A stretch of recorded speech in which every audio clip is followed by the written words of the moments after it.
നിസ്കരിക്കുന്ന സമയത്ത് നാം പ്രത്യേകം ഭക്തി ലഭിക്കാൻ വേണ്ടി ശ്രദ്ധിക്കേണ്ട ധാരാളം വിഷയങ്ങൾ. അതിൽ കുറച്ച് കാര്യങ്ങൾ കൂടി ഞാൻ സൂചിപ്പിക്കാം. ഫതുഹുൽ മുഈനിൽ കുറേയേറെ കാര്യങ്ങൾ പറഞ്ഞിട്ടുണ്ട്. ഹദീസുകളിൽ നബി സല്ലല്ലാഹു അലൈഹി വസല്ലം തങ്ങൾ പഠിപ്പിച്ചതിൽ നിന്ന് മനസ്സിലാക്കിയാണ് മഹാന്മാരായ പണ്ഡിതന്മാർ അവരുടെ കിതാബുകളിൽ അത്തരം വിഷയങ്ങൾ പറഞ്ഞു.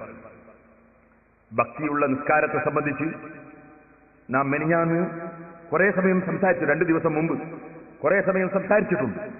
പക്ഷേ അന്നത്തെ പ്രസംഗിക്കുന്ന സമയത്ത് അനിഷ്ടകരമായ പല കാര്യങ്ങളും ടൗണിൽ നടന്നതുകൊണ്ട്, ഇനി അങ്ങനത്തെ കാര്യങ്ങളൊന്നും നമ്മുടെ നാദാവർക്ക് നടക്കാതിരിക്കട്ടെ, നടന്നതുകൊണ്ട് പലരുടെയും ശ്രദ്ധ അങ്ങോട്ട് മാറിപ്പോയിട്ടുണ്ടാകാൻ സാധ്യതയുണ്ട്. അവരോട് ഞാൻ പറയുന്നു, പ്രസംഗത്തിന്റെ CD നിങ്ങളൊക്കെ വാങ്ങി കേൾക്കണം. അതിൽ ഭക്തിയുടെ ഗൗരവത്തെ സംബന്ധിച്ച് ഇമാം ഗസാലി റളിയല്ലാഹു അൻഹു മറ്റും വിശദീകരിച്ച ഒരുപാട് വിഷയങ്ങൾ പറഞ്ഞിട്ടുണ്ട്. അന്ന് ഞാൻ ബാക്കി വെച്ചതായിരുന്നു നിസ്കാരത്തിൽ ഭക്തി ഉണ്ടാകാൻ നമ്മൾ പ്രത്യേകം ശ്രദ്ധിക്കേണ്ട ചില വിഷയങ്ങൾ. അഷ്റഫുൽ ഖൽഖ് സല്ലല്ലാഹു അലൈഹി വസല്ലം തങ്ങൾ പറഞ്ഞു, ലാ യസാലുല്ലാഹു അസ്സ വജല്ല മുഖ്ബിലൻ അലൽ അബ്ദി വഹുവ ഫീ സ്വലാത്തിഹി മാ ലം യൽതഫിത് ഫൈദൽ തഫത ഇൻസറഫ അൻഹു. അല്ലാഹു സുബ്ഹാനഹു വ തആലയുമായി സംഭാഷണം നടത്താൻ അടിമ അവന്റെ മുന്നിലേക്ക് വന്ന സമയമല്ലേ നിസ്കാര സമയം. അങ്ങനെ നിസ്കരിക്കുമ്പോൾ അല്ലാഹു അവനിലേക്ക് തിരിഞ്ഞവനാണ്. അവന് റഹ്മത്ത് ചെയ്യാനും അവനെ സ്വീകരിക്കാനും അവനിലേക്ക് മുന്നിട്ടവനാണ് അല്ലാഹു തആല. മാലം യൽതഫിത്, അവൻ തിരിഞ്ഞു നോക്കാതിരിക്കുമ്പോൾ, ഈ നിസ്കരിക്കുന്ന മനുഷ്യൻ മറ്റൊന്നിലേക്ക് അവന്റെ ദൃഷ്ടി പതിച്ചാൽ, മറ്റൊരു ഭാഗത്തേക്ക് തിരിഞ്ഞു നോക്കിയാൽ, ഫൈദൽ തഫത ഇൻസറഫ അൻഹു, അല്ലാഹു ജല്ല ജലാലു അവനിലേക്ക് മുന്നിട്ടുകൊണ്ട് സ്വീകരിക്കാൻ നിൽക്കുന്ന റബ്ബ് അവനെ തൊട്ട് പിരിഞ്ഞു കളയുന്നതാണ്. കാരണം ഇവന്റെ നിസ്കാരം എനിക്ക് സമർപ്പിക്കുകയല്ലല്ലോ, ഇവൻ അതിലിടക്ക് വേറോരോന്ന് നോക്കുകയല്ലേ. ഇതാണ് അല്ലാഹു തആല പിരിഞ്ഞു കളയുമെന്ന് പറഞ്ഞതിനർത്ഥം. അതുകൊണ്ട് തന്നെ സഹോദരന്മാരെ, നിസ്കരിക്കുന്ന സമയത്ത് സുജൂദിന്റെ സ്ഥലത്ത് തന്നെ നോക്കുകയല്ലാതെ അപ്പുറത്തും ഇപ്പുറത്തും ഒരിക്കലും നമ്മുടെ ദൃഷ്ടി പതിഞ്ഞു പോകാതിരിക്കാൻ ശ്രമിക്കണം. ഇതുകൊണ്ട് തന്നെ ഒരു ഹദീസിൽ അഷ്റഫുൽ ഖൽഖ് സല്ലല്ലാഹു അലൈഹി വസല്ലം തങ്ങൾ പറഞ്ഞത് കാണാം, ലയന്തഹിയന്ന അഖ്വാമുൻ അൻ റഫഇഹിം അബ്സാറഹും മിൻ ദുആഇ ഫി സ്വലാത്തി ഇല സമാ. അല്ലാഹുവിനോട് പ്രാർത്ഥിക്കുന്ന സമയത്ത് മേൽഭാഗത്തേക്ക് ഒരു മനുഷ്യന്റെ കണ്ണും ഉയർന്നു പോകരുത്. അങ്ങനെ ഉയരുന്ന വല്ലവരുമുണ്ടെങ്കിൽ അവരത് നിർത്തിക്കൊള്ളണം. സാധാരണ നിലക്ക് നിങ്ങൾക്കറിയാം, സാധാരണ നിലക്ക് ഒരാൾ ദുആ ചെയ്യുമ്പോ ഖിബലയിലേക്ക് തിരിഞ്ഞ് ദുആ ചെയ്യലാണ് സുന്നത്ത്. കൈ മേൽപോട്ട് ഉയർത്തിയിട്ട് ദുആ ചെയ്യലാണ് സുന്നത്ത്. എന്നാ സഹോദരന്മാരെ, നിസ്കാരത്തിൽ ഖുനൂത്ത് ഓതുന്ന സമയത്ത് കൈ ഉയർത്തൽ സുന്നത്തുണ്ട്. അതേ സമയത്ത് മറ്റുള്ള സമയത്തുള്ള ദുആകളിലൊന്നും കൈ ഉയർത്താൻ പാടില്ല. കൈ ഉയർത്താതെ തന്നെയാണ് നമ്മൾ ദുആ ചെയ്യുന്നത്. കാരണം അല്ലാഹുവുമായുള്ള സംഭാഷണത്തിൽ സുജൂദിന്റെ സ്ഥാനത്ത് നോക്കിയുള്ള നൃത്തമാണ്. അപ്പൊ കൈ തന്നെ അവിടെ ഉയർത്തേണ്ടതില്ലെന്നാണ്. എന്നാൽ സാധാരണ നിലക്ക് ദുആ ചെയ്യുമ്പോൾ കണ്ണ് മേൽപോട്ട് ഉയർത്തുന്നതിന്റെ വിധി എന്താണ്? വുദുവിന്റെ ശേഷമുള്ള ദുആ നടത്തുന്ന സമയത്ത് കൈ മേൽപോട്ട് ഉയർത്തുന്നതോടുകൂടി കണ്ണും കൂടി മേൽപോട്ട് ഉയർത്തുന്നത് വുദുവിന്റെ ശേഷമുള്ള ദുആ. അശ്ഹദു അല്ലാ ഇലാഹ ഇല്ലല്ലാഹു വഹ്ദഹു ലാ ശരീക ലഹ് വഅശ്ഹദു അന്ന മുഹമ്മദൻ അബ്ദുഹു വറസൂലുഹു അല്ലാഹുമ്മ ഇജ്അൽനീ മിനത് തവ്വാബീന വജ്അൽനീ മിനൽ മുതത്വഹിരീന വജ്അൽനീ മിൻ ഇബാദിക സ്വാലിഹീൻ എന്ന് പറഞ്ഞുകൊണ്ട് വുദുവിന് ശേഷം നടത്തുന്ന ദുആ. ആ ദുആ നടത്തുന്ന സമയത്ത് കണ്ണുകൂടി മേൽപോട്ട് ഉയർത്തൽ നല്ലതാണെന്ന് ഇമാം ഗസാലി റളിയല്ലാഹു അൻഹു പറഞ്ഞിട്ടുണ്ട്. അങ്ങനെ പ്രത്യേകം പറഞ്ഞിട്ടില്ലാത്ത ദുആകൾ, സാധാരണ നിലക്ക് നമ്മൾ ചെയ്യുന്ന ദുആകൾ, നിസ്കാരത്തിന്റെ പുറത്ത് സാധാരണ നമ്മൾ ഉയർത്തുന്ന ദുആകൾ, ആ സമയത്ത് കണ്ണ് മേൽപോട്ട് ഉയർത്തുന്നതിന്റെ വിധി എന്താണ്? പണ്ഡിതന്മാർക്കിടയിൽ അതിൽ 2 അഭിപ്രായമാണ്. ഇമാം സുറൈഹുൽ ഖാദി റഹ്മത്തുള്ളാഹി അലൈഹി പോലുള്ള ചില പണ്ഡിതന്മാരുടെ അഭിപ്രായം സാധാരണ നിലക്ക് ദുആ ചെയ്യുമ്പോൾ കണ്ണ് മേൽപോട്ട് ഉയർത്തുന്നത് കറാഹത്താണെന്നാണ്. എന്നാൽ ബഹുഭൂരിപക്ഷം പണ്ഡിതന്മാരുടെയും അഭിപ്രായം ഖിബല, ദുആ നടത്തുന്നതിന്റെ ഖിബലയാണ് ആകാശം. അതുകൊണ്ട് ദുആ നടത്തുമ്പോൾ മേൽപോട്ട് കണ്ണുയർത്തുന്നതിന് കറാഹത്തില്ല, അനുവദനീയമാണ്, ജായിസാണെന്നാണ് ബഹുഭൂരിപക്ഷം പണ്ഡിതന്മാരുടെയും അഭിപ്രായം.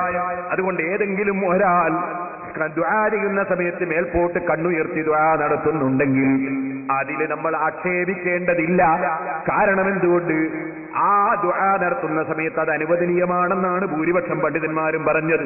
പക്ഷേ കറാഹത്താണെന്ന് പറഞ്ഞ പണ്ഡിതന്മാരുള്ളതുകൊണ്ട് സാധാരണ നിലക്കുള്ള ദുആക്ക് മേൽപോട്ട് കണ്ണുയർത്താതെ പ്രാർത്ഥിക്കുന്നതാണ് നല്ലതെന്ന് നമുക്ക് മനസ്സിലാക്കാവുന്നതാണ്. ഇരിക്കട്ടെ സഹോദരന്മാരെ, എന്നാൽ നിസ്കാരത്തിൽ ദുആ നടത്തുന്ന സമയത്ത് മേൽപോട്ട് കണ്ണുയർത്തുന്നത് അത് വലിയ ഒരു മോശമായി നബി സല്ലല്ലാഹു അലൈഹി വസല്ലം പറയുകയാണ്.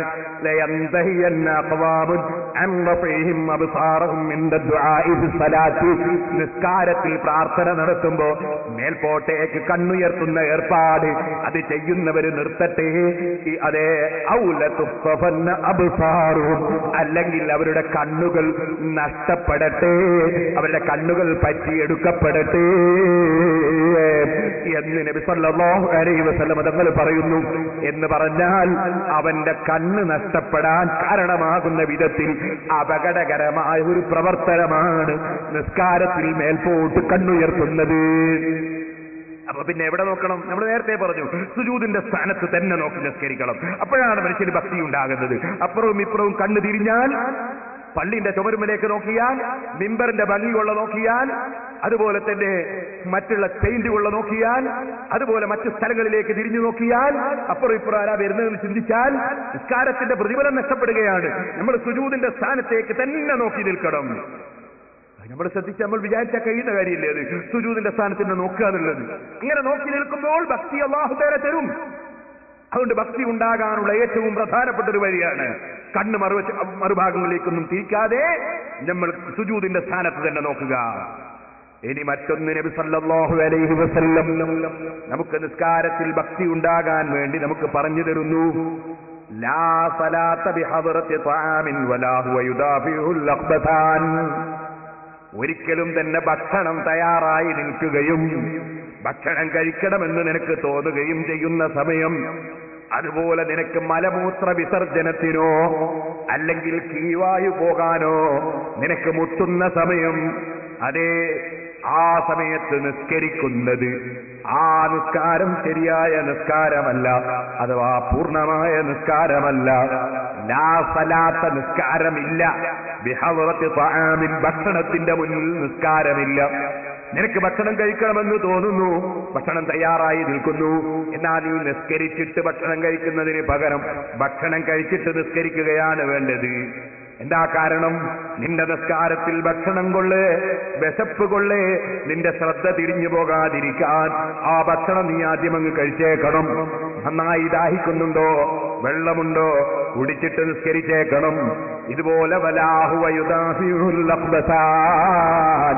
മലമൂത്ര വിസർജനത്തിന് മുട്ടുന്ന സമയത്ത് അത് ചെയ്തതിന് ശേഷമാണ് നിസ്കരിക്കേണ്ടത്. ചില ആളുകൾ ഒതുവെടുക്കൽ ലാഭം കിട്ടുമെന്ന് വിചാരിച്ചിട്ട് നിസ്കരിച്ചിട്ട് മുദ്രയ്ക്കാൻ പോകാൻ വിചാരിക്കുന്നത് മഹാവിഡിത്തം. നബി സല്ലല്ലാഹു അലൈഹി വസല്ലം പറഞ്ഞു ആ സമയത്ത് നിസ്കാരം ഇല്ലാന്ന് എന്ന് പറഞ്ഞാൽ അവന്റെ നിസ്കാരം ശരിയായ നിസ്കാരം ആവൂല, പൂർണ്ണ നിസ്കാരം ആവൂല. അതുകൊണ്ട് വിസർജിച്ച് ഒതുവെടുത്തിട്ട് നിസ്കരിക്കണം. ആ നിസ്കാരത്തിന് ഭക്തി കിട്ടും, അല്ലെങ്കിൽ ഇതിന്റെ ശ്രദ്ധയൊക്കെ മറ്റൊരു ഭാഗത്താവും. അപ്പൊ നിസ്കരിക്കുന്നതിന് മുമ്പ് വിസർജിച്ചതിന് ശേഷമാണ് വേണ്ടത്. ഹദീസിൽ 2 അശുദ്ധി മുട്ടുന്ന സമയം എന്നാ പറഞ്ഞത്. പണ്ഡിതന്മാരതിൽ മനസ്സിലാക്കി പറഞ്ഞു, 2 അശുദ്ധി പോലെ തന്നെ അശുദ്ധിയാണല്ലോ കീവായി പോകുന്നത്, അതിന് മുട്ടിയാലും അത് കഴിഞ്ഞിട്ട് ഒന്നുവെട്ട് നിസ്കരിക്കാണ് വേണ്ടത്. കാരണം മനസ്സ് പൂർണ്ണമായി നിസ്കാരത്തിൽ കേന്ദ്രീകരിക്കാൻ സാധിക്കണം. നിസ്കാരം ഖദായി പോകുമെന്ന് കണ്ടാൽ, നമ്മൾ ഭക്ഷണം കഴിക്കുമ്പോഴേക്ക് നിസ്കാരം ഖദായി പോകും, അല്ലെങ്കിൽ വിസർജിക്കുമ്പോഴേക്ക് നിസ്കാരം ഖദായി പോകുമെന്ന് കണ്ടാൽ നാം നിസ്കാരം നിർവഹിക്കുകയാണ് വേണ്ടത്. നിസ്കാരം ഖദാക്കാൻ പാടില്ല, നിസ്കരിച്ചതിന് ശേഷം അത് നിർവഹിക്കുകയാണ് വേണ്ടത്. എന്നാൽ നിസ്കാരം ഖദായി പോകും, പക്ഷേ വിസർജിക്കാതെ നിസ്കരിച്ചാൽ നിസ്കാരത്തിൽ തന്നെ വിസർജിച്ചു പോകുന്നു കണ്ടാലോ, എന്നാ പിന്നെ വിസർജിച്ചിട്ട് നിസ്കരിക്കുകയാണ് വേണ്ടത്, വൃത്തിയേടാക്കാൻ പോകരുത്. ഇരിക്കട്ടെ സഹോദരന്മാരെ, ഇതുപോലെ അഷ്റഫുൽ ഖൽഖ് സല്ലല്ലാഹു അലൈഹി വസല്ലം നമ്മെ പഠിപ്പിക്കുകയാണ്, നിസ്കരിക്കുന്ന സമയത്ത് അവന്റെ മുന്നിൽ ഒരു വസ്തു അവൻ വെക്കണം എന്ന് പറഞ്ഞാൽ വെച്ച വസ്തുവിന്റെ പോയി നിസ്കരിക്കണം, അല്ലെങ്കിൽ അവൻ വെക്കണം. ഹദീസിൽ കാണാം, ഇദാ സല്ല അഹദുകും, നിങ്ങളിൽ ഒരാൾ നിസ്കരിക്കുകയാണെങ്കിൽ ഫല്യജ്അൽ അമാമ വജ്ഹിഹി ശൈആ, നിസ്കരിക്കുന്ന സമയത്ത് അവന്റെ മുന്നിൽ ഒരു വസ്തു അവൻ ആക്കി വെക്കണം. അങ്ങനെ ഒരു ചുമരിന്റെ അടുത്ത് പോയിട്ട് നിസ്കരിക്കാം. നമ്മള് ചുമരിന്റെ അടുത്ത് മുമ്പിൽ ചുമരുണ്ടല്ലോ, ആ ചുമരിന്റെയും അവന്റെയും ഇടയ്ക്ക് 3 മുഴത്തേക്കാൾ കൂടുതൽ വരാത്ത ദൂരത്തിൽ അവൻ നിൽക്കുകയും വേണം. അങ്ങനെ നിന്നുകൊണ്ട് ചുമരിന്റെ അടുത്ത് പോയി നിസ്കരിക്കുക. ചിലരൊക്കെ പള്ളിയുടെ നടുവിൽ നിന്ന് നിസ്കരിക്കുന്നതൊക്കെ, പള്ളിയുടെ മധ്യത്തിൽ നിന്ന് നിസ്കരിക്കുന്നതാണ്. പ്രത്യേകിച്ച് വിദേശ രാജ്യങ്ങളിൽ അങ്ങനെ നിസ്കരിക്കുന്ന പഴയ നാട്ടുകാരുണ്ടാവും. അത് കണ്ടുവന്നിട്ട് ഇവിടെയും ചിലര് അത് തീരെ പരിഗണിക്കാതെ നിസ്കരിക്കുന്നത് കാണും.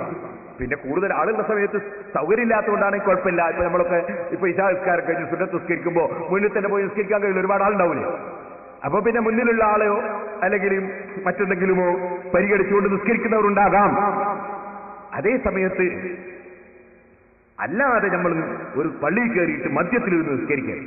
നബി സല്ലല്ലാഹു അലൈഹി വസല്ലം പറയുന്നു, അവന്റെ മുന്നിൽ ഒരു വസ്തുവാക്കണം. ഫത്ഹുൽ ബൈയിൽ നമുക്ക് കാണാം, ഒരു ചുമര് അല്ലെങ്കിൽ ഒരു തൂണ്, ഇങ്ങനെ നിശ്ചലമായി ശരിക്കും നിൽക്കുന്ന ഒരു വസ്തു.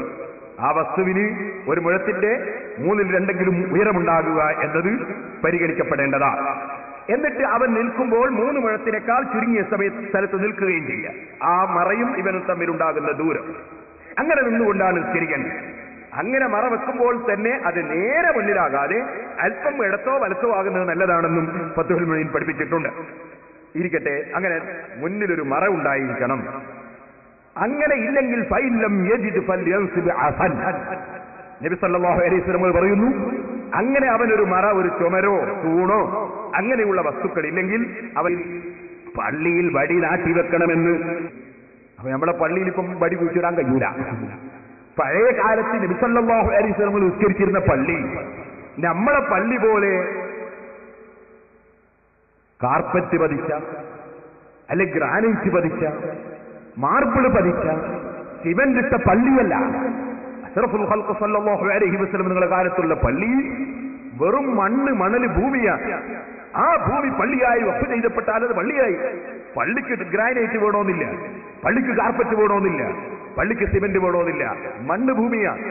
അതുകൊണ്ട് തന്നെ ഹദീസിൽ നമുക്ക് കാണാം, അഷ്റഫുൽ ഖൽഖ് സല്ലല്ലാഹു അലൈഹി വസല്ലം ലൈലത്തുൽ ഖദ്ർ ആണെന്നുള്ള ലക്ഷണം കണ്ട ദിവസം സുബ്ഹി നിസ്കാരത്തിന് സുബ്ഹി നിസ്കരിച്ചു കഴിഞ്ഞപ്പോൾ അവിടുത്തെ നെറ്റിയിൽ ചളി പുരണ്ടിരുന്നു, മഴ കൊണ്ട് എന്ന് കാണാം.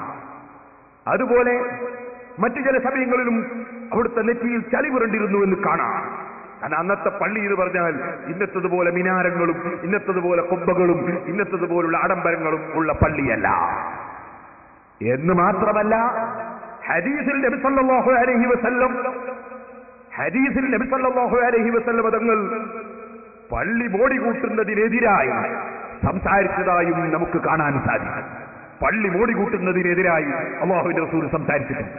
അപ്പൊ നിങ്ങൾ ചോദിക്കും, ഇപ്പൊ നിങ്ങളൊക്കെ പള്ളി നിർമ്മിക്കുമ്പോൾ നല്ല മോടിയിലല്ലേ പള്ളി ഉണ്ടാക്കുന്നത്? പണ്ഡിതന്മാർ അതിനെ സംബന്ധിച്ച് ചിലർ വിശദീകരിച്ചു. അല്ലാഹുവിന്റെ റസൂലിന്റെ കാലത്തുള്ള വീടുകളും മോടി ഉണ്ടായിരുന്നില്ല. വീടുകൾ മോടി കൂട്ടുന്നതിനെതിരെയും നബി സല്ലല്ലാഹു അലൈഹി വസല്ലം സംസാരിച്ചിട്ടുണ്ട്. 2 നിലയുള്ള വീട് കണ്ടപ്പോൾ ആ വീടുള്ള മനുഷ്യൻ സമീപത്ത് വന്ന് സലാം പറഞ്ഞ് സംസാരിച്ചപ്പോൾ അല്ലാഹുവിന്റെ റസൂൽ മുഖം തിരിച്ചു കളഞ്ഞിട്ടുണ്ട്. 2 നിലയുള്ള വീട് അദ്ദേഹം പണി തീർത്തത് കണ്ടപ്പോൾ അദ്ദേഹത്തിന് നബി സല്ലല്ലാഹു അലൈഹി വസല്ലം മുഖം തിരിച്ചു കളഞ്ഞിട്ടുണ്ട്. എന്നാ പിന്നെ നമുക്കൊക്കെ 2 നിലയുള്ള വീടുമില്ലേ? അവിടെയില്ലേ അതേ സംശയം?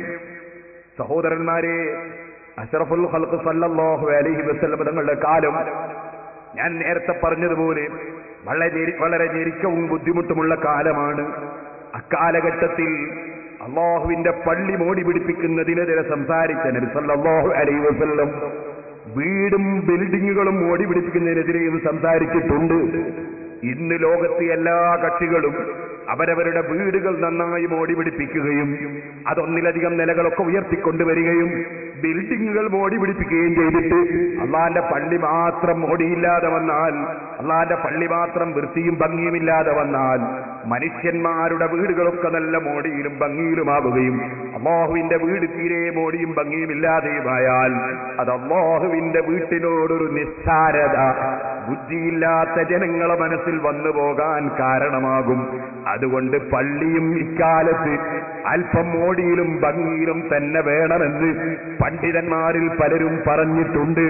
ആ അഭിപ്രായം സ്വീകരിച്ചുകൊണ്ടാണ് ഇപ്പോൾ പള്ളികളും വീടുകളുമൊക്കെ മോടി പിടിപ്പിച്ചുകൊണ്ട് തന്നെ പലപ്പോഴും ഉണ്ടാകുന്നതെന്ന് നമ്മൾ മനസ്സിലാക്കണം.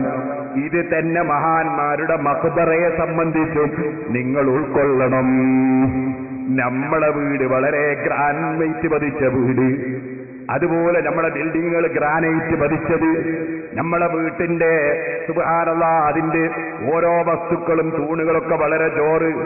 മഹാന്മാരായ സാലിഹീങ്ങൾ കിടക്കുന്ന സ്ഥലത്ത് അവരെ സന്ദർശിക്കാൻ വേണ്ടി വരുന്ന ജനങ്ങൾ കയറി ഇറങ്ങുന്ന സ്ഥലം അത് വളരെ ഖറാബായ രൂപത്തിലാകുന്നത് അതൊരു അതബല്ലല്ലോ എന്ന നിലയ്ക്ക് മഹാന്മാരായ പണ്ഡിതന്മാർ അതാ മഹാന്മാരുടെ മഖ്ബറകളുടെ സമീപത്ത് ബിൽഡിങ്ങുകൾ നിർമ്മിക്കുകയും ഖുബ്ബകൾ നിർമ്മിക്കുകയും അതുപോലെ സിയാറത്തിന് സൗകര്യം ചെയ്യുകയും ചെയ്യുന്നത് പുണ്യകർമ്മമാണെന്ന് തന്നെ ഇമാം ഗസാലി റളിയല്ലാഹു അൻഹുവിനെ പോലുള്ള ആളുകൾ പറഞ്ഞതുദ്ധരിച്ചുകൊണ്ട് ഇമാം റംലി റളിയല്ലാഹു അൻഹു നിഹായിലും അതുപോലെ ഇമാം ഇബ്നു ഹജർ തങ്ങൾ തുഹഫയിലും അതുപോലെ പല ഗ്രന്ഥങ്ങളിലും മഹാന്മാരുടെ മഖ്ബറകളുടെ സമീപത്ത് അതാ ജാറം പണിയുന്നത്, ബിൽഡിംഗ് പണിയുന്നത് അത് പുണ്യകർമ്മമാണെന്ന് വരെ രേഖപ്പെടുത്തിയത് നമ്മൾ കാണുന്നുണ്ട്.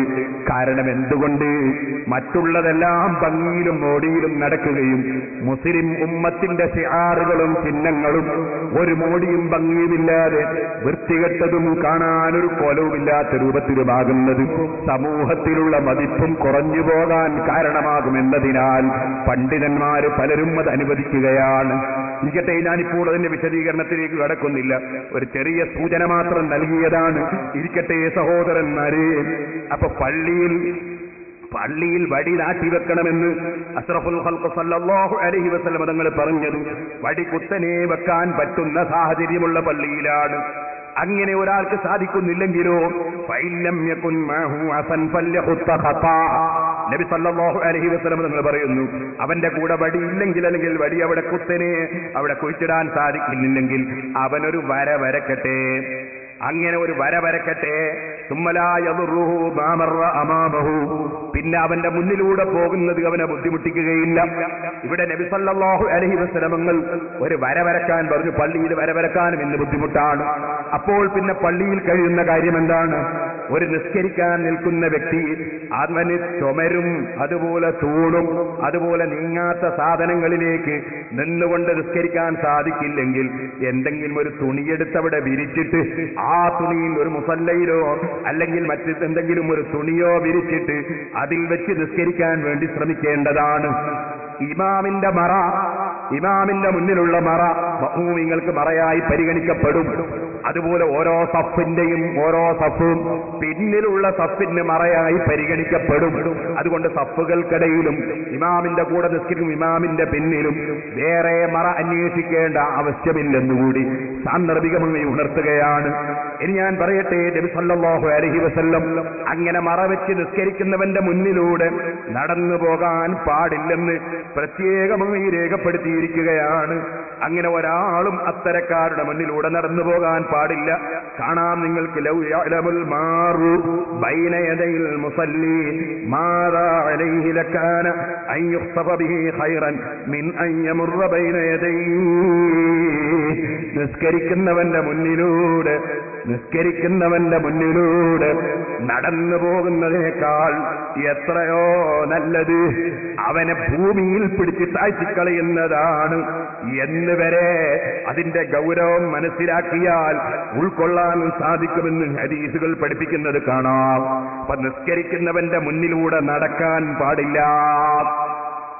നിസ്കരിക്കുന്ന മനുഷ്യൻ മറ വെക്കാതെ അവൻ ഏതെങ്കിലും ഒരു സ്ഥലത്ത് നിന്നങ്ങ് നിസ്കാരം തുടങ്ങിയതാണെങ്കിൽ നടക്കുന്നവൻ അതാ ഉത്തരവാദിയല്ല, നിസ്കരിക്കുന്നവനാണ് ഉത്തരവാദി. ഇതുപോലെ സഹോദരന്മാരെ, മുന്നിലെ സഫിലുള്ള ഒഴിവ് നികത്താതെ ബേക്കിൽ വന്ന് നിന്നിട്ട് നിസ്കരിക്കുകയാണെങ്കിൽ മുന്നിലെ സഫിലുള്ള ഒഴിവ് നികത്താൻ വേണ്ടി അവന്റെ മുന്നിലൂടെ പോകുന്നവൻ കുറ്റക്കാരനല്ല, മുന്നിലുള്ള ഒഴിവ് നികത്താൻ വേണ്ടി പോകേണ്ടതാണെന്നാണ് നിയമം. അപ്പൊ ഇവിടെ നമ്മൾ മനസ്സിലാക്കണം, മുന്നിലെ സഫുകൾ ഓരോന്നും പൂർത്തീകരിച്ചതിന് ശേഷം മാത്രമേ പിന്നിലെ സഫ് തുടങ്ങാൻ തന്നെ പാടുള്ളൂ. അല്ലാതെ സഫ് കെട്ടിയാൽ ജമാഅത്തിന്റെ പ്രതിഫലം നഷ്ടപ്പെട്ടു പോകാൻ അത് കാരണമാണ്. ഇത് പ്രത്യേകം ശ്രദ്ധിക്കേണ്ടതാണ്. ഇതുപോലെ ഒന്നാമത്തെ സഫ് വളരെ ബഹുമാനമുള്ളതാണ്. ഇമാമിന്റെ വലതുഭാഗം വളരെ ബഹുമാനമുള്ളതാണ്. മുട്ടുകുത്തി നിരങ്ങിയിട്ടെങ്കിലും നിങ്ങൾ പള്ളിയിലേക്ക് വന്ന് ഒന്നാം സഫിന് സ്ഥലം പിടിക്കും, നിങ്ങൾ വലഭാഗത്ത് സ്ഥലം പിടിക്കും. അതിന്റെ ബഹുമാനം നിങ്ങൾ മനസ്സിലാക്കിയിട്ടുണ്ടെങ്കിലെന്ന് നബി സല്ലല്ലാഹു അലൈഹി വസല്ലം തങ്ങൾ പറഞ്ഞിട്ടുണ്ട്. അതുകൊണ്ട് ഒന്നാം സഫിന്റെ ബഹുമാനവും ഇമാമിന്റെ വലതുഭാഗത്തിന്റെ ബഹുമാനവും വളരെ വലുതാണെന്ന് നമ്മൾ മനസ്സിലാക്കണമെന്ന് കൂടി ഞാൻ പ്രത്യേകമായി ഉണർത്തുകയാണ്. ഇരിക്കട്ടെ, ഞാൻ പറഞ്ഞത് നിസ്കരിക്കുന്നവന്റെ മുന്നിലൂടെ അങ്ങോട്ടും ഇങ്ങോട്ടും ഒന്നും നടക്കാൻ പാടില്ല. നമ്മൾ വളരെ ശ്രദ്ധിക്കണം. എന്നാൽ ചില ആളുകൾ ചില വിവരക്കേട് ചെയ്യാറില്ല. എന്താണ്, ഞാൻ തന്നെ പലപ്പോഴും അനുഭവിച്ചിട്ടുണ്ട്. നമ്മളിപ്പോ ഒരു സ്ഥലത്ത് പോയിട്ട് നിസ്കരിക്കാനങ്ങ് നിന്നു. അപ്പൊ ചില ആളുകൾ എന്ത് ചെയ്യുന്നത്, നിസ്കരിക്കുമ്പോൾ മുസല്ല വീശിയിട്ടുണ്ടാവില്ല. നമ്മൾ നിസ്കരിക്കാൻ വേണ്ടി ഏതോ റൂമിലോ അല്ലെങ്കിൽ ഒരു വീട്ടിലോ പോയി നിസ്കരിക്കാമെന്നു മുസല്ല വിറ്റിട്ടുണ്ടാവില്ല. ഈ വീട്ടുകാരന് മനസ്സിലൊരു വിഷമം, ഉസ്താദ് നിസ്കരിക്കുമ്പോ മുസല്ല വിറ്റിട്ടില്ലാലോ. ഇയാള് വന്ന് പിടിച്ചു പോയി അലമാരി തുറന്ന് മുസല്ല എടുത്തുകൊണ്ട് വന്ന് ഉസ്താദിന്റെ മുന്നിൽ നിസ്കരിക്കുന്ന സമയത്ത് ഒരൊറ്റ പിരിക്കല്. കടുത്ത ഹറാം, കടുത്ത ഹറാം. അങ്ങനെ എനിക്ക് തന്നെ വലതും പിരിച്ചെന്ന് എനിക്കറിയാം, അറിവില്ലാത്തത് കൊണ്ടാണ്. കടുത്ത ഹറാം.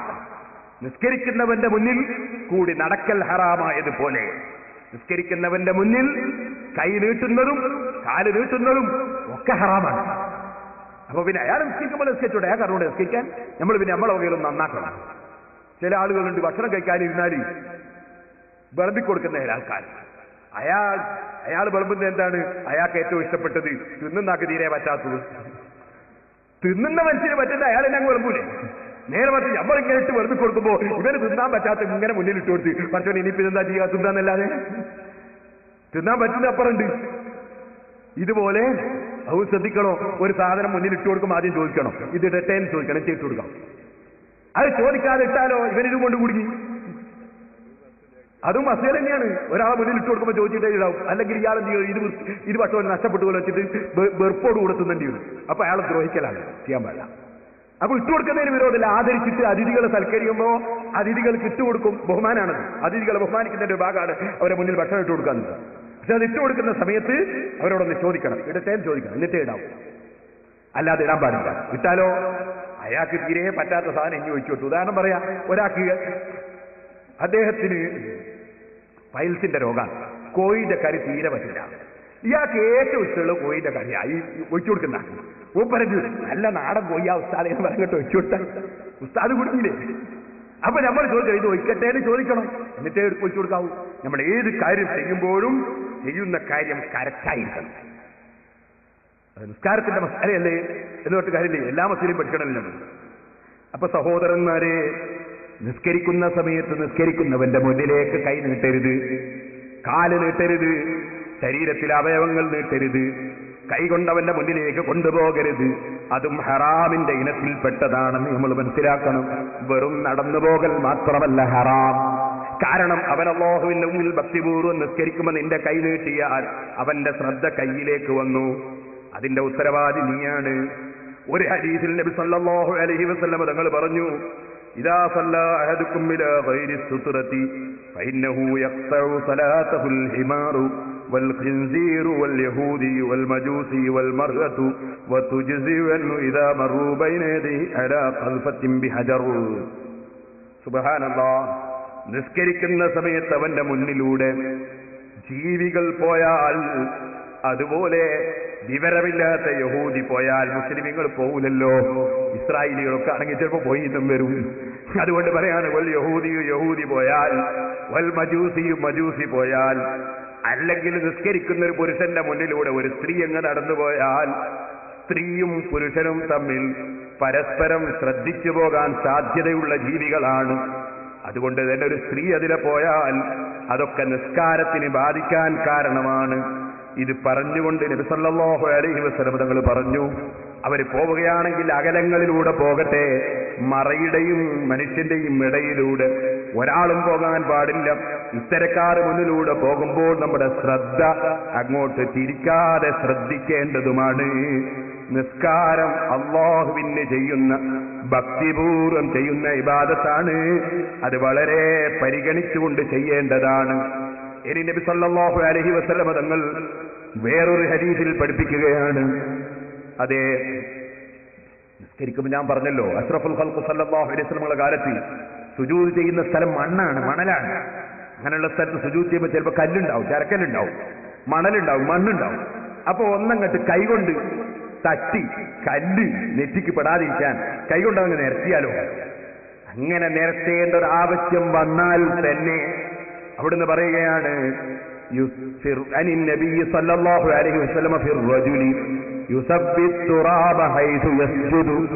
സുജൂദ് ചെയ്യുന്ന സമയത്ത് മണ്ണ് റെഡിയാക്കുന്ന മനുഷ്യനെ കുറിച്ച് അല്ലാഹുവിന്റെ റസൂല് പറഞ്ഞു, ഇൻകുന്ത ഫാഇലൻ ഫവാഹിദ, അവനങ്ങനെ ചെയ്തേ പറ്റൂന്ന് തോന്നുന്നുണ്ടെങ്കിൽ ഒരൊറ്റ പ്രാവശ്യം മാത്രം അവനൊന്ന് തട്ടാവുന്നതാണ്.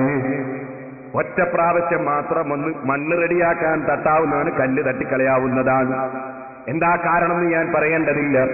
നിസ്കാരം കൈകൊണ്ട് കളിക്കേണ്ട സ്ഥലമല്ല. മൂന്നനക്കം അനങ്ങിയാൽ നിസ്കാരം ബാത്തിലുമാണ്. ഇവിടെ സഹോദരിമാരെ, സഹോദരന്മാരെ, മൂന്നനക്കത്തെ സംബന്ധിച്ച് പലർക്കും ഒരു തെറ്റിദ്ധാരണയുണ്ട്. അത് ചിലപ്പോൾ മുസ്ലിയാമാരിൽ തന്നെ പലർക്കുമുള്ളൊരു തെറ്റിദ്ധാരണയാണ്. ആ തെറ്റിദ്ധാരണ തിരുത്തേണ്ടതാണ്. എന്റെ പ്രിയപ്പെട്ട മുതഅല്ലിമീങ്ങൾ പ്രത്യേകം ശ്രദ്ധിക്കണം. മൂന്നനക്കം ഒരേ സമയത്ത് തുടർച്ചയായി അനങ്ങിയാൽ നിസ്കാരം ബാത്തിലാണെന്ന് എല്ലാവർക്കും അറിയാം. പക്ഷേ പലരുടെയും ധാരണ എന്താണെന്നറിയോ? മൂന്നനക്കനങ്ങിയാൽ നിസ്കാരം പറഞ്ഞു. പക്ഷെ ഒരനക്കത്തിന്റെയും മറ്റേ അനക്കത്തിന്റെയും ഇടയ്ക്ക് ഒരു സുബ്ഹാനല്ലാഹിന്റെ ഖദർ ഉണ്ടായാൽ അനക്കം തുടർച്ച അല്ല എന്നാണ് പലരുടെയും ധാരണ. ആ ധാരണ തിരുത്തേണ്ടതാണ്. ഞാൻ ഒന്നുകൂടി പറയാം. അല്ലാഹു അക്ബർ, നമ്മൾ നിസ്കാരത്തിന് കൈയിട്ട് ഇനി ഈ കൈയെടുത്ത് നമ്മൾ തലേക്കെട്ടൊന്ന് റെഡിയാക്കാൻ തോന്നി പാടില്ല. തലേക്കെട്ട് റെഡിയാക്കേണ്ട സമയമല്ല. എന്നാൽ അങ്ങനെ ഇവൻ തലേക്കെട്ടിലേക്ക് കൈകൊണ്ട്, ഇസ്ലാമാരാകുമ്പോൾ തലേക്കെട്ടിലേക്കാ കൈകൊണ്ട്, അല്ലെ താടിയുമല കൈ പോവുക. അതുകൊണ്ടാണ് പറഞ്ഞത്. സാധാരണക്കാരാകുമ്പോ പലരെയും നിങ്ങൾക്ക് കാണാം, അല്ലാഹു അക്ബർ തക്ബീറിൽ കഴിഞ്ഞാൽ ആദ്യം തന്നെ ശൈത്താൻ തോന്നി കുപ്പായം ചൊളിഞ്ഞിട്ടുണ്ട്.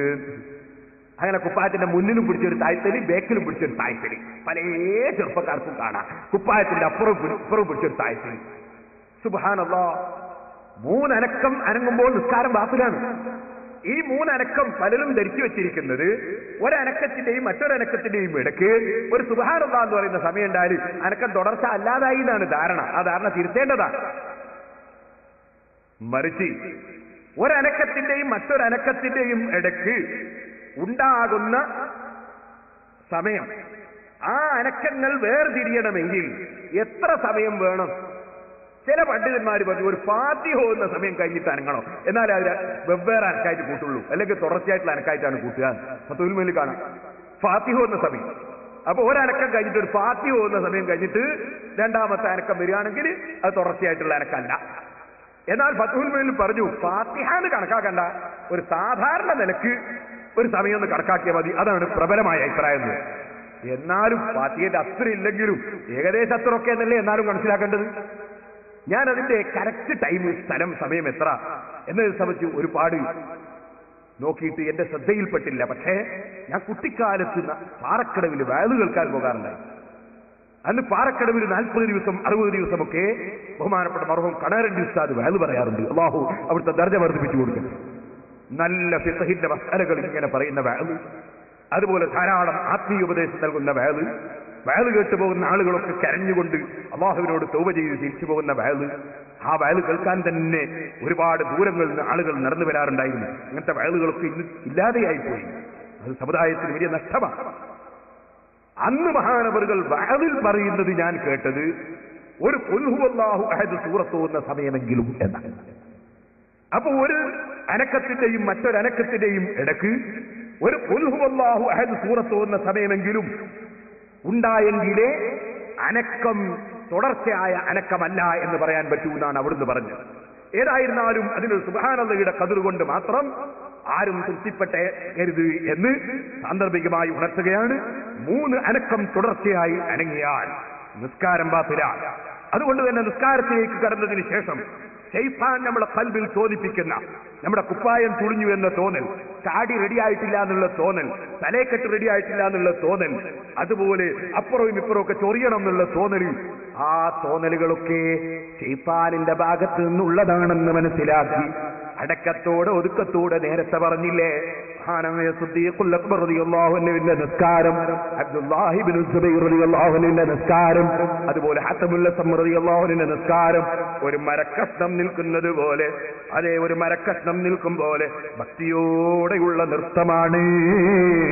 സഹോദരന്മാരെ, ഇത് പ്രത്യേകം ശ്രദ്ധിക്കണമെന്ന് ഞാൻ പ്രത്യേകം ഓർമ്മപ്പെടുത്തുകയാണ്. നമ്മുടെ നിസ്കാരത്തിൽ ചലനങ്ങൾ ഉണ്ടാകരുത്. ഇതുപോലെ നിസ്കാരം അല്ലാഹുവുമായുള്ള സംഭാഷണമാണ്. ആ സംഭാഷണം നടത്തുമ്പോ നബി സല്ലല്ലാഹു അലൈഹി വസല്ലം തങ്ങൾ പറയുന്നു, ഇദാ കാന അഹദുകും ഫിസ് സലാത്തി ഫഇന്നഹു യുനാജി റബ്ബഹു അസ്സ വജല്ല. നിങ്ങളിൽ ഒരാൾ നിസ്കരിക്കുന്ന സമയത്ത് അവന്റെ റബ്ബുമായുള്ള സംഭാഷണത്തിലാണ്. ഫലാ യബ്സുഖന്ന ബൈന യദൈഹി വലാ അൻ യമീനിഹി ബൽ അൻ യസാരിഹി ഔ തഹത ഖദമിഹിൽ യുസ്റാ. ബുഖാരി മുസ്ലിം റിപ്പോർട്ട് ചെയ്യുന്ന ഹദീസിൽ നബി സല്ലല്ലാഹു അലൈഹി വസല്ലം തങ്ങൾ പറയുന്നു, നിങ്ങളിൽ ഒരാൾ നിസ്കരിക്കുന്ന സമയത്ത് അവന്റെ റബ്ബിനോട് സംഭാഷണം നടത്തുകയാണ്. ഒരു ഹദീസിൽ, ബുഖാരിയുടെ ഒരു ഹദീസിൽ, നിങ്ങളുടെയും ഖിബ്ലയുടെയും ഇടക്ക് അല്ലാഹ് ഉണ്ട് എന്നും പറഞ്ഞിട്ടുണ്ട്. അല്ലാഹ് ഉണ്ട് എന്ന് പറഞ്ഞാൽ അല്ലാഹു തആലക്ക് സ്ഥലമുണ്ടെന്ന അർത്ഥത്തിലല്ല, അല്ലാഹ് ഉള്ളത് പോലെയാണെന്നാണ് അതിനർത്ഥം. അല്ലാതെ അല്ലാഹുവിന് സ്ഥലം ഇല്ലല്ലോ, അല്ലാഹു തആല പ്രത്യേകം ഒരു സ്ഥലത്ത് അല്ലല്ലോ. അതുകൊണ്ട് തന്നെ ആ ഹദീസ് ഉദ്ധരിച്ചുകൊണ്ട് ചില പണ്ഡിതന്മാര് പറഞ്ഞിട്ടുണ്ട്, അല്ലാഹ് ആകാശത്തിൽ അർശിന്റെ മുകളിൽ ഇരിക്കുകയാണെന്ന് ഹദീസ് ഉദ്ധരിച്ചോ ആയത്തുദ്ധരിച്ചോ പറയുന്നവരോട് ചില പണ്ഡിതന്മാര് ചോദിച്ചു, ബുഖാരിയിലെ ഈ ഹദീസിൽ നിസ്കരിക്കുന്നവന്റെ മുന്നിലാണ് അല്ലാഹ് ഉള്ളത് എന്നുണ്ടല്ലോ, അതുകൊണ്ട് ചുമരിന്റെ അടുക്ക് അല്ലാഹ് ഉണ്ടെന്ന് പറയാൻ പറ്റുമോ? അപ്പൊ ആ ഹദീസിന്റെ വ്യാഖ്യാനം അല്ലാഹു മുന്നിലുള്ളതുപോലെ നിങ്ങൾ കരുതേണ്ടതാണെന്നാണ്. അങ്ങനെ നിങ്ങൾ നിസ്കരിക്കുന്ന സമയത്ത് നിങ്ങളാരും മുന്നോട്ട് തുപ്പിപ്പോകരുത്. തുപ്പേണ്ടതായി വന്നാൽ തന്നെ മുന്നോട്ട് തുപ്പരുത്, വലത്തോട്ടും തുപ്പരുത്. അഥവാ നിങ്ങൾക്ക് തുപ്പൽ നിർബന്ധമായി വന്നാൽ ബൽ അൻ യസാരിഹി, ഇടത്ത് ഭാഗത്ത് തുപ്പട്ടെ, ഔ തഹത ഖദമിഹിൽ യുസ്റാ, അല്ലെങ്കിൽ അവന്റെ അതാ ഇടത്തെ കാലിന്റെ ചുവടത്തുപ്പട്ടെ. ഇത് പറയുമ്പോ പള്ളിയിൽ വെച്ച്, നമ്മളെ പള്ളിയിൽ വെച്ച് അങ്ങനെയും തുപ്പാൻ പറ്റൂല. പള്ളിയിൽ തുപ്പാൻ പാടില്ല, ഹറാമാണ്. അത് മണലിന്റെ പള്ളിയാണെങ്കിലും പാടില്ല.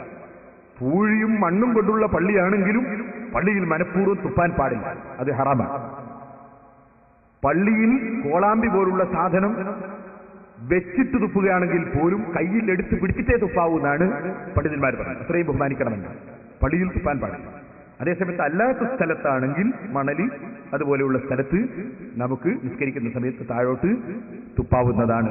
അപ്പൊ നമുക്ക് തുപ്പേണ്ടി വന്നാൽ നമ്മളൊരു ചെറിയ ടവലോ അതുപോലുള്ള മറ്റെന്തെങ്കിലും തലയെക്കെട്ടിന്റെ തലയോ നേത്തട്ടത്തിന്റെ തലയോ അങ്ങനെയുള്ള ഏതെങ്കിലും ഒന്നിൽ ഇടത് ഭാഗത്തേക്കാക്കി മെല്ലെ അങ്ങ് ഒപ്പിയെടുത്ത് കളയാനാണ് ശ്രമിക്കേണ്ടത്. അല്ലാതെ മുന്നോട്ട് തുപ്പരുതെന്ന് പ്രത്യേകം നബി സല്ലല്ലാഹു അലൈഹി വസല്ലം തങ്ങൾ പറയുകയാണ്. അത് കടുത്ത അദബുകേടാണ്. എന്തിനധികം പറയണം, പ്രസംഗിച്ചുകൊണ്ടിരിക്കുന്ന ഞാൻ ഇവിടെ നിന്ന് തുപ്പേണ്ടി വന്നാൽ തന്നെ ആർക്കിച്ചു നിങ്ങളിലേക്ക് അങ്ങോട്ട് തുപ്പുന്നത് വിരോധിക്കപ്പെട്ടതാണ്. മറ്റൊരു മനുഷ്യന്റെ മുന്നിലേക്ക് തുപ്പരുത്, വലത്തോട്ട് തുപ്പരുത് എന്ന് പറയാൻ കാരണം വലത് ഭാഗത്ത് മനുഷ്യരില്ലെങ്കിലും തുപ്പരുതെന്നാണ്.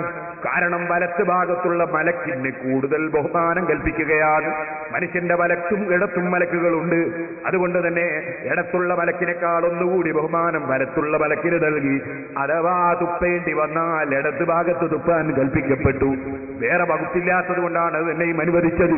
എന്നാൽ ഇടത് ഭാഗത്ത് മനുഷ്യനുണ്ടെങ്കിൽ ഇടത്തോട്ട് തുപ്പരുതെന്നാണ്. ആ തുപ്പുന്നത് വേറെ നിവൃത്തിയില്ലെങ്കിൽ അവൻ വലത്തോട്ട് തുപ്പാനേ പാടുള്ളൂ. കാരണം മുന്നിൽ കാണുന്ന മനുഷ്യനെ ആദരിക്കണം. മനുഷ്യൻ പരസ്പരം ആദരിക്കേണ്ടവരാണ്, നിസ്സാരപ്പെടുത്തേണ്ടവരല്ല.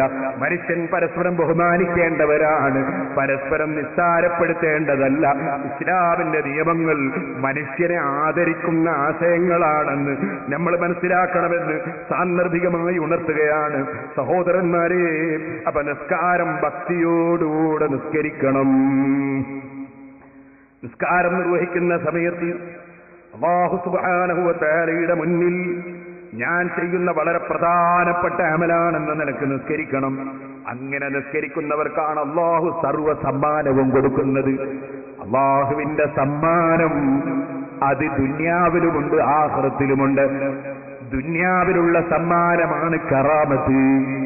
അല്ലാഹു സുബ്ഹാനഹു വ തആല ദുൽ ജലാലി വൽ ഇക്റാം, അല്ലാഹു വലിയ ബഹുമാനമുള്ളവനാണ്. അല്ലാഹു തആല മുഅ്മിനീങ്ങൾക്ക് കറാമത്ത് ബഹുമാനം നൽകുന്നവരുമാണ്. ആ ബഹുമാനങ്ങൾ ശരിക്ക് നിസ്കരിക്കുന്നവനാണ് ലഭിക്കുന്നത്. നിസ്കാരം ക്ലിയർ ഇല്ലെങ്കിൽ മനുഷ്യന് സമ്മാനം നഷ്ടമാണ്. ഞാനൊരു ചെറിയ ചരിത്രം പറഞ്ഞ് ഇന്നത്തെ പ്രസംഗം നിർത്തുന്നു. ബാക്കി ഇൻഷാ അല്ലാഹ് നമുക്ക് നാളെ പറയാം. മഹാനായ ശഖീഖുൽ ബൽഖി റളിയല്ലാഹു അൻഹു പറഞ്ഞു, ഞാൻ ഹിജ്റ 149 കൊല്ലം ഒരു ഹജ്ജിന് വേണ്ടി പുറപ്പെട്ടു. ശഖീഖുൽ ബൽഖി റളിയല്ലാഹു അൻഹു വലിയ ഒരു മഹാനായ പണ്ഡിതനാണ്, സൂഫി വര്യനാണ്. മഹാനവറുകൾ അങ്ങനെ പുറപ്പെട്ട് ഖാദിസിയയിലെത്തി. ആ ഖാദിസിയയിൽ ചെന്നപ്പോ മഹാനായ ശഖീഖുൽ ബൽഖി തങ്ങൾ പറഞ്ഞു, ഞാനിങ്ങനെ നോക്കി, ഫബൈനമാ അന അൻദുറു ഇലന്നാസി വസീനതിഹിം വകസറതിഹിം, ഞാനിങ്ങനെ ഹജ്ജിന് പോകുന്ന പല ജനങ്ങളും അവരിൽ നല്ല വസ്ത്രം ധരിച്ചവരുണ്ട്, നല്ല എല്ലാ ഐശ്വര്യങ്ങളും ഉള്ളവരുണ്ട്. ഞാനങ്ങനെ അവരിലേക്ക് ഇങ്ങനെ നോക്കുമ്പോ ഞാനൊരു നല്ല മുഖം ഭംഗിയുള്ളൊരു ചെറുപ്പക്കാരനെ കണ്ടു. അദ്ദേഹം ഒരു രോമത്തിന്റെ തുണി ധരിച്ചിട്ടുണ്ട്. അദ്ദേഹം രോമത്തിന്റെ ഒരു തുണി ധരിച്ചിട്ടുണ്ട്. കാലിന് ഒരു 2 ചെരുപ്പുമുണ്ട്. ഒറ്റയ്ക്കിങ്ങനെ ഒരു പുതപ്പും പൊതിച്ച് അദ്ദേഹം ഇങ്ങനെ ഇരിക്കുകയാണ്. സുബ്ഹാനല്ലാഹ്, ഫഖുൽതു ഫീ നഫ്സി, എന്റെ ശരീരത്തിൽ എന്റെ മനസ്സിൽ ഞാനങ്ങ് വിചാരിച്ചു, ഹാദൽ ഫതാബിന സൂഫിയത്തി യുരീദു അൻ യകൂന കല്ലൻ നലന്നാസി ഫീ ത്വരീഖിഹിം, ഇയാള് സൂഫിയാക്കളിൽപ്പെട്ട ഒരു മനുഷ്യൻ ഇപ്പൊ ഹജ്ജിന് പോകുമ്പോ കയ്യിൽ 5 പൈസ ഇല്ലാതെ പുറത്തിറങ്ങിയിട്ട് മനുഷ്യന്മാർക്കൊക്കെ ഇനിയിപ്പോ ഇയാളെ പറ്റി ഒരു ഭാരമായിരിക്കും, ഇയാളെയും കൊണ്ടൊരു വിഷമായിരിക്കും, മറ്റുള്ളവരൊക്കെ ഇയാൾക്ക് സഹായം ചെയ്യേണ്ടി വരും എന്നൊരു ധാരണ എന്റെ മനസ്സിലിങ്ങ് വന്നു. സഹോദരന്മാരെ ശ്രദ്ധിക്കണേ. ഇനി നാളെ നമുക്ക് സംസാരിക്കാനുള്ള വിഷയം വല്ലദീനഹും അനിൽ ലഗ്വി മുഅ്രിദൂൻ,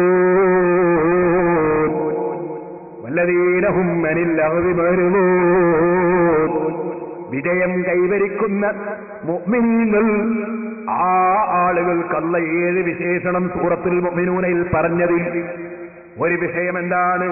വല്ലദീനഹും അനിൽ ലഗ്വി മുഅ്രിദൂൻ, അനാവശ്യമായ വിഷയങ്ങളിൽ നിന്ന് അകന്ന് ജീവിക്കുന്നവരാണവർ, അനാവശ്യങ്ങളിൽ മാറി നിൽക്കുന്നവരാണവർ. മറ്റുള്ളവരെ കുറ്റം പറയാനോ, വേറെയുള്ളവരെ നിസ്സാരപ്പെടുത്താനോ, വേറെയുള്ളവരെ നിസ്സാരപ്പെടുത്തി കാണാനോ, കണ്ണുകൊണ്ടോ കാതുകൊണ്ടോ മൂക്കുകൊണ്ടോ മുഖം കൊണ്ടോ കൈകൊണ്ടോ കാലുകൊണ്ടോ കുത്തിപ്പറയാനോ പരിഹസിക്കാനോ അതിനൊന്നും പോകാതെ അല്ലാഹു തആലയിൽ ലയിച്ചവരാണല്ലോ വിജയം കൈവരിച്ച മുഅ്മിനീങ്ങൾ. അത്തരം മറ്റുള്ളവരുടെ കുറ്റം പറയരുതല്ലോ, കുറ്റം ചിന്തിക്കരുതല്ലോ. ഇവിടെ നിങ്ങൾ ഓർക്കുക, മഹാനായ ശഖീഖുൽ ബൽഖി റളിയല്ലാഹു അൻഹു പറയുന്നു, ഞാൻ ആ മനുഷ്യരെ സംബന്ധിച്ച് മനസ്സിലെന്ന് വിചാരിച്ചു പോയി, ഇദ്ദേഹം ജനങ്ങൾക്ക് കാരണമാകും.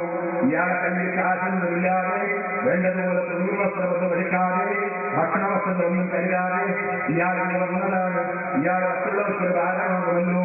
ചിലപ്പോൾ സാഹചര്യം വരുമ്പോ എന്റെ കീശയിൽ പൈസ പോകുമോ എന്ന് പേടിക്കുന്ന ചില മുതലാളിമാരില്ലേ? അതുപോലെ തന്നെ പിരിവെടുക്കാൻ വേണ്ടി ആരെങ്കിലും വരുമ്പോ അതാ എത്രയാ കൊടുക്കേണ്ടി വരിക എന്ന് ബേജാറാകുന്നവരില്ലേ? എന്തിനു മോനെ ബേജാറായിട്ട് സദക്ക കൊടുക്കണോ? അള്ളാന്റെ പൊരുത്തത്തിന് വേണ്ടി കൊടുക്കാൻ നിനക്ക് മനസ്സുണ്ടെങ്കിൽ കൊടുക്കുക, ഇല്ലെങ്കിൽ നീ പിരിവിന് വരുന്നവന്റെ അടിമയല്ലല്ലോ. ഞാനിപ്പോ തരുന്നില്ല എന്നങ്ങ് പറഞ്ഞാ പോരെ? വെറുതെ നിന്റെ പണം അവന്റെ പൊരുത്തത്തിന് വേണ്ടി കൊടുത്ത് നഷ്ടപ്പെടുത്തേണ്ടതുണ്ടോ? നീ അള്ളാഹുവിന് വേണ്ടി കൊടുക്കുന്നുവെങ്കിൽ കൊടുക്കുക, അല്ലെങ്കിൽ നീ കൊടുക്കാതിരിക്കുക. അതല്ലേ ഈമാനുള്ള മനുഷ്യന്റെ സ്വഭാവം. ഇരിക്കട്ടെ, ഇപ്പോൾ ഞാൻ അതിലേക്ക് കടക്കുന്നില്ല, ആവശ്യം വന്നാൽ നമുക്ക് പിന്നീട് പറയാം. ഇരിക്കട്ടെ, മഹാനായ ശഖീഖുൽ ബൽഖി റളിയല്ലാഹു അൻഹു പറഞ്ഞു, ഈ മനുഷ്യൻ ഒന്നും കയ്യിലില്ലാതെ വന്ന് ജനങ്ങൾക്കൊരു ഭാരമാകുമല്ലോ. എന്റെ മനസ്സിൽ അങ്ങനെ അങ്ങ് തോന്നിപ്പോയി. ഞാൻ മനസ്സിലാക്കി, ഏതായിരുന്നാലും അദ്ദേഹത്തിന്റെ അടുക്ക പോയിട്ട് നിങ്ങൾ എന്തിന് വെറും ഒരു വെറും ഒരു രോമത്തിന്റെ തുണി പിടിച്ച് ഒരു സാധനമില്ലാതെ ഹജ്ജിന് വേണ്ടി ഇറങ്ങാൻ നിങ്ങളോട് ആര് പറഞ്ഞു എന്നൊന്ന് ചോദിക്കണമെന്ന് മനസ്സിലാക്കി ഞാനങ്ങ് ചെന്നു. അങ്ങനെ ഉണ്ടല്ലോ. പിന്നെ മുസ്ലിംമാരായ നമ്മക്ക് ചിലപ്പോൾ ചില കിബിറുണ്ടാവും. നമ്മളൊരു വലിയ ആള്, മറ്റുള്ളവരൊക്കെ മോശക്കാര്, അവരൊക്കെ ചോദ്യം ചെയ്യണം, എല്ലാവരും ചോദ്യം ചെയ്യണം എന്നൊരു തോന്നൽ ഒരിക്കലും അതുണ്ടാകാൻ പാടില്ല. ഏറ്റവും പാവപ്പെട്ടവരും ഏറ്റവും ചെറിയവരും ഞാനാണെന്ന ചിന്തയുണ്ടാകണം. അപ്പോഴാണ് മനുഷ്യന്റെ മനസ്സ് നന്നാകുന്നത്. അങ്ങനെ അങ്ങ് ചെന്നു.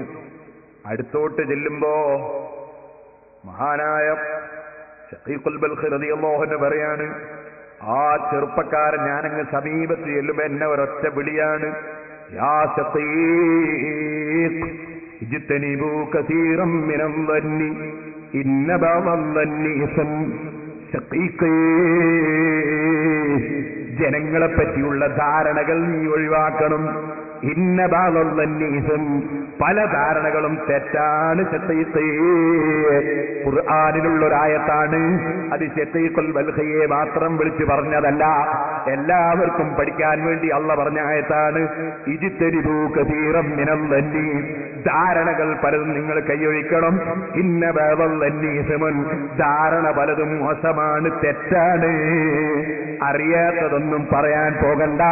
ഒരാളെ പറ്റി നീ മനസ്സിലാക്കാത്ത കാര്യങ്ങളോ ഒരാൾ ഇഷ്ടപ്പെടാത്തതോ നീ ചിന്തിക്കണ്ട. ഇരിക്കട്ടെ, ഇൻഷാ അല്ലാഹ് അതിനെക്കുറിച്ച് വിശദമായി ഞാൻ നാളെ അല്ലാഹു തൗഫീഖ് ചെയ്താൽ പറയാം. അതും പറഞ്ഞ് അദ്ദേഹം അങ്ങ് പോയി. സുബ്ഹാനല്ലാഹ്, ഞാൻ എന്റെ മനസ്സിൽ ചിന്തിച്ചു, ഇതൊരു വലിയ സംഗതി തന്നെയല്ലേ. എന്റെ മനസ്സിൽ ഞാൻ അദ്ദേഹത്തെ കുറിച്ചൊരു മോശമായ വിചാരം വിചാരിച്ചിട്ട് അത് അദ്ദേഹം അറിഞ്ഞുവല്ലോ. മുമ്പൊരിക്കലും കാണാത്ത എന്റെ പേര് അദ്ദേഹം എന്നെ വിളിച്ചല്ലോ. ഇദ്ദേഹം ഒരു സാലിഹായ അടിമ തന്നെ. അദ്ദേഹത്തെ അങ്ങനെ അങ്ങ് വിട്ടാൽ പറ്റില്ല. ലഅൽഹഖന്നഹു വലഅസ്അലന്നഹു അൻ യുഹല്ലിലനീ, എനിക്കൊന്ന് അദ്ദേഹത്തെ കണ്ടിട്ട് ഒന്ന് പൊരുത്തപ്പെടിച്ചിട്ടല്ലാതെ എന്റെ മനസ്സിന് സമാധാനമില്ല. ഞാൻ അദ്ദേഹത്തിന്റെ പിന്നാലെ അങ്ങ് ഓടി. ഞാൻ ഓടിപ്പോകുമ്പോഴേക്ക് അദ്ദേഹം എന്നിൽ നിന്ന് മറിഞ്ഞുപോയി കാണുന്നില്ല. പിന്നീട് ഞാനതാ വാഖിസയിൽ ഇറങ്ങിയപ്പോ, വാഖിസ എന്ന സ്ഥലത്ത് ഞാൻ പോയി ഇറങ്ങിയപ്പോ അവിടെ വെച്ച് അദ്ദേഹം നിസ്കരിക്കുന്നുണ്ട്. ഇദാ ബിഹി യുസല്ലി വഅഅ്വാഉഹു തൽതരിബു വദുമൂഉഹു തജ്രീ. മുസ്ലിമീങ്ങളെ, എന്റെയും നിങ്ങളെയും നിസ്കാരമല്ല കേട്ടോ, ആ മഹാനായ ചെറുപ്പക്കാരൻ നിസ്കരിക്കുന്നു. അദ്ദേഹത്തിന് നിസ്കരിക്കുമ്പോൾ വിറയൽ കൊള്ളുന്നു. അല്ലാഹുവിന്റെ മുമ്പിൽ എഴുന്നേറ്റ് അദ്ദേഹത്തിന് വിറക്കുന്നു. വദുമൂഉഹു തജ്രീ, കണ്ണിലൂടെ വെള്ളവത മുറിഞ്ഞു മുറിഞ്ഞു വീഴുന്നു. ഞാൻ സമീപത്ത് ചെന്നപ്പോ, ഞാനങ്ങ് അടുത്ത് ചെന്നപ്പോ എനിക്ക് മനസ്സിലായി, ഞാൻ അതാ നേരത്തെ ഖാദിസിയിൽ വെച്ച് കണ്ട് തെറ്റായ ധാരണ വെച്ചുപോയ മഹാനാണിത്. ഞാനങ്ങ് അടുത്തേക്ക് ചെല്ലുമ്പോ, ഞാൻ അടുത്ത് ചെന്ന് അദ്ദേഹത്തോട് പൊരുത്തപ്പെടിക്കാൻ വേണ്ടി ഞാനങ്ങ് അടുത്തോട്ട് ചെന്നപ്പോ, ഞാനിങ്ങനെ നിസ്കാരം കഴിയുന്നത് വരെ കാത്തവിടെ ഇരുന്നു. നിസ്കാരം കഴിയുന്നത് വരെ കാത്തിങ്ങനെ ഇരുന്നു. ഞാൻ അദ്ദേഹത്തിന്റെ സമീപത്തേക്ക് അങ്ങ് ചെല്ലുമ്പോ അദ്ദേഹം ഖുർആനിൽ നിന്ന് ഓതുകയാണ് എന്നെ വിളിച്ചുകൊണ്ട്. യാ ശഖീഖ്, യാ ശഖീഖ് ഇഖ്റ വഇന്നീ ലഗഫാറു ലിമൻ താബ വആമന വഅമില സാലിഹൻ സുമ്മ ഇഹ്തദാ. ശഖീഖേ, നീ ഓതിക്കോ, ഖുർആനിൽ നിന്ന് ഓതിക്കോ. വഇന്നീ ലഗഫാറു ലിമൻ താബ, അല്ലാഹു പറയുന്നു, ഞാൻ പാപം ചെയ്തു പോയിട്ട് മനസ്സുകൊണ്ട് ഖേദിച്ച് മടങ്ങുന്നവന് ധാരാളം പൊറുക്കുന്ന രാജാവാണ്. വിശ്വസിച്ചവന് പൊറുക്കുന്ന രാജാവാണ്. വഅമില സാലിഹാ, സൽക്കർമ്മം ചെയ്തവന് പൊറുക്കുന്ന രാജാവാണ്. സുമ്മഹ്തദാ, പിന്നെയും വഴികേടിലേക്ക് അവൻ നീങ്ങിയിട്ടില്ല, പിന്നെയും പിഴവിലേക്ക് നീങ്ങിയിട്ടില്ല. എന്നോട് പൊറുക്കലിനെ ചോദിച്ച് നല്ല ഈമാനോടെ തഖ്വയോടെ ഹിദായത്തോടെ നീങ്ങുന്നവർക്ക് പൊറുത്തു കൊടുക്കുന്ന രാജാവാണ് ഞാനെന്ന് അല്ലാഹ് പറഞ്ഞ ആയത്ത് ഓതിക്കോ ശഖീഖേ. മനസ്സിന്റെ ഉള്ളിൽ കേറിച്ച് വന്നപ്പോ അത് മനസ്സിലാക്കിയിട്ട് അങ്ങോതുകയാണ്. കുപ്പിയകത്തുള്ള വസ്തുവിനെ പോലെ കാണും ഞാൻ നിങ്ങളെ കൽബകം എന്നോവർ. അമ്പിയാക്കൾ ഔലിയാക്കൾക്ക് അള്ള കൊടുക്കുന്ന സമ്മാനമല്ലേ സഹോദരന്മാരെ? അത് സഹീഹുൽ ബുഖാരിയിൽ തന്നെ നിങ്ങൾ കണ്ടില്ലേ? ഇന്നീലാ യഖ്ഫാ അലയ്യ സലാത്തുക്കും വലാ ഖുസൂക്കും. അല്ലാഹുവിന്റെ റസൂലിന്റെ പിന്നിൽ നിന്ന് നിസ്കരിക്കുന്ന ചില സഹാബികള് അവരെ കൈയും കാലുമൊക്കെ അനാവശ്യമായി ചലിച്ചപ്പോൾ, അനങ്ങിയപ്പോൾ, അവരിൽ ചിലരുടെ മനസ്സിൽ നിസ്കാരമല്ലാത്ത ചില ചിന്ത വന്നപ്പോൾ മുന്നിൽ നിന്ന് നിസ്കരിക്കുന്ന നബി സല്ലല്ലാഹു അലൈഹി വസല്ലം നിസ്കാരത്തിന് ശേഷം പറഞ്ഞില്ലേ, നിങ്ങളുടെ നിസ്കാരം, നിങ്ങളുടെ നിസ്കാരത്തിലുള്ള ചലനങ്ങളും നിങ്ങളുടെ നിസ്കാരത്തിലുള്ള ഭയഭക്തിയും നിങ്ങളുടെ മനസ്സിലുള്ള ഭയഭക്തിയും നിങ്ങളുടെ ശരീരം കൊണ്ടുള്ള ഭക്തിയുമൊക്കെ എനിക്ക് നന്നായി അറിയാം. ഇന്നീല അറാക്കും മിൻ വറാഇ. ഞാൻ മുന്നിലേക്ക് നോക്കി നിസ്കരിക്കുന്ന സമയത്ത് പിന്നിൽ നിൽക്കുന്ന നിങ്ങളെ മനസ്സിലുള്ള കാര്യം വരെ ഞാൻ കാണുന്നുണ്ട് സഹാബികളെ. അമ്പിയാക്കൾ ഔലിയാക്കൾക്ക് അള്ള കൊടുക്കുന്ന കാഴ്ചയും അറിവും അതവർക്ക് അള്ള കൊടുക്കുന്ന വലിയ സമ്മാനങ്ങളല്ലേ. ആ സമ്മാനങ്ങൾ മുഅ്ജിസത്തുകളും കറാമത്തും ലഭിക്കുന്നത് ഭക്തിയോടെ നിസ്കരിക്കുന്നവർക്കും ഈമാൻ തഖ്വയിൽ മുറിഞ്ഞവർക്കുമല്ലേ. മഹാനായ ഇമാം സദീഖുൽ ബൽഖി തങ്ങളോട് മനസ്സിൽ വേണ്ടാത്തത് വിചാരിച്ചപ്പോ അത് തിരുത്താനുള്ള ആയത്തോതി കൊടുത്തു. ശേഷം തൗബ ചെയ്തപ്പോ, പൊരുത്തപ്പെടിക്കാൻ വേണ്ടി വന്നപ്പോ തൗബ ചെയ്തവന് പുറത്തു കൊടുക്കുന്ന രാജാവാണ് അല്ലാഹു എന്ന് അറിയിക്കുന്ന ആയത്തോതി കൊടുത്തു. ആരോടും ഔലിയാക്കൾക്ക് വിദ്വേഷമില്ല, ആരോടും വെറുപ്പില്ല. അതേ അല്ലാഹുവിന്റെ പൊരുത്തം കരുതി പ്രവർത്തിക്കുന്ന ആലിമീങ്ങൾക്കോ ഔലിയാക്കൾക്കോ സാലിഹീങ്ങൾക്കോ എത്ര ചീത്ത പറഞ്ഞവരോടും വിദ്വേഷമില്ല, വൈരാഗ്യമില്ല, വെറുപ്പില്ല. എല്ലാവരും നന്നായി കാണണമെന്ന ചിന്തയേ ഉള്ളൂ. അതുള്ളവനെ റബ്ബിന്റെ അടുക്കൽ സ്വീകരിക്കപ്പെട്ട പണ്ഡിതനാകുന്നുള്ളൂ, സാലിഹാകുന്നുള്ളൂ. മഹാനായ സഖീഖുൽ ബൽഖി തങ്ങൾ കണ്ട കാഴ്ച സാധാരണ നിസ്കാരമല്ല, പേടിച്ച് വിറച്ച് വിറങ്ങലിക്കുന്ന നിസ്കാരം, കണ്ണിൽ വെള്ളമിങ്ങനെ ഒഴുകുന്ന നിസ്കാരം. ആ സമയത്ത് അദ്ദേഹം നിസ്കാരം കഴിയുന്നത് വരെ കാത്തിരുന്നപ്പോ ഓതിക്കൊടുത്ത ആയത്താണത്. അതും ഓതി തന്നിട്ട് അദ്ദേഹം സ്ഥലം വിട്ടുകളഞ്ഞു. സഖീഖുൽ ബൽഖി തങ്ങൾ പറഞ്ഞു, അദ്ദേഹം സ്ഥലം വിട്ടുകളഞ്ഞു. എനിക്ക് മനസ്സിലാകുന്നില്ല. ഞാൻ എന്റെ മനസ്സിൽ പറഞ്ഞു, ഇതേതോ അബ്ദാലുകളിൽപ്പെട്ട മഹാനാണ്, എന്റെ രഹസ്യം നന്നായി അറിഞ്ഞുകൊണ്ട് സംസാരിച്ചില്ലേ. ഞാൻ പിന്നീട് മിനയിലേക്ക് പോയി. മിനയിൽ ചെന്നപ്പോൾ അതേ വ്യക്തി തന്നെ ഒരു കിണറ്റിന്റെ വക്കിൽ നിൽക്കുന്നു. സുബ്ഹാനല്ലാഹ്, കയ്യിലൊരു കോപ്പയുമുണ്ട്. അദ്ദേഹത്തിന് വെള്ളം കിട്ടണം. സുബ്ഹാനല്ലാഹ്, വെള്ളം കിട്ടാൻ വേണ്ടി കിണറ്റിന്റെ വക്കിൽ നിൽക്കുന്ന അദ്ദേഹം ഞാൻ കാണുകയാണ്. കയ്യിൽ നിന്ന് ആ പാത്രം കിണറ്റിലേക്ക് അങ്ങിട്ടു. ഞാനിങ്ങനെ നോക്കുന്നുണ്ട്. എന്നിട്ട് അദ്ദേഹത്തിന്റെ കണ്ണൊന്ന് മേൽപോട്ട് ഉയർത്തി.